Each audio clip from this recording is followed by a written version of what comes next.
पावसाच्या प्रकोपामुळं झालं डोंगराचं भूस्खलन. जमीन गेली डोंगराखाली, डोक्यावर नाही छप्पर. घराघरांमधून सुटले पाण्याचे पाझर. शासनानं स्थलांतरित केलं नागरिकांना रातोरात.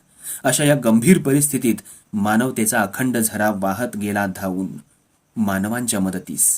जनहो, तुम्हीच ऐका त्यांच्या शब्दातून अंतर्मनातील भाव. मेजर साहेब, गाव कुठलं आहे आपलं? आपल्या गावात काय समस्या झालेली? त्या भूस्खलन झालेलं आहे आणि त्या ठिकाणी त्या शेतकऱ्यांची जमीन आहे ना, 5 एकर जमीन डोंगराखाली वाहून गेलेली आहे. आणि वास्तविकता त्या गावामध्ये जी 90 घरं आहेत, त्या 90 घरातल्या जवळजवळ 60 ते 65 घरांच्या आतमध्ये अच्छा पाण्याचा झरा फुटलेला आहे घरामध्ये. आणि शासनाने कोणतीही विचार न करता अच्छा रातोरात त्या माणसांना या गावामध्ये शिफ्ट केलेलं आहे. बर. आणि त्या माणसांसाठी चिंतेचा विषय हा आहे की 2 दिवस झालं शासन या ठिकाणी पोहोचलं नाही.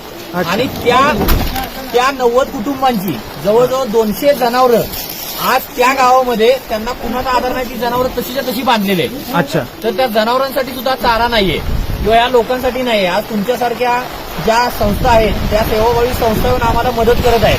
आम्ही मुस्लिम सातारा शहर मुस्लिम समाजाकडून आलेलो आहे.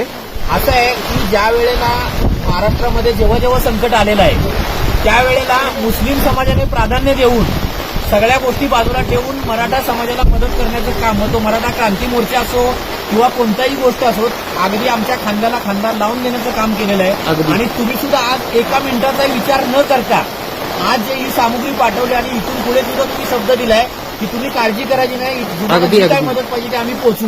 आज या डोंगरावर तुम्ही सांगा शासन पोहोचत नाहीये, पण तुम्ही पोहोचता ह्याचाच आम्हाला गर्व आहे.